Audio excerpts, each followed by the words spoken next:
ہم میں سے تقریباً تمام ہی کے گھروں میں قرآن پاک موجود ہوگا، اور یہ سعادت کی بات ہے، گھر میں قرآن پاک ہونا چاہیے۔ لیکن ہم گویا قرآن پاک کو رکھ کر بھول گئے ہیں اور کبھی کھول کر دیکھتے تک نہیں، حالانکہ گھروں میں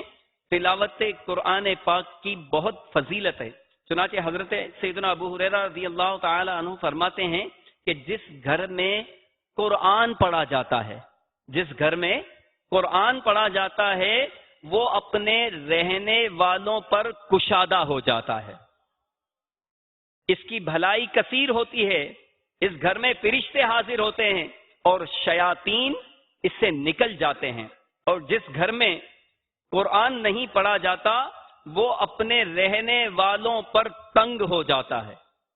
اس کی بھلائی کم ہو جاتی ہے، اس سے فرشتے نکل جاتے ہیں اور شیاطین آ جاتے ہیں۔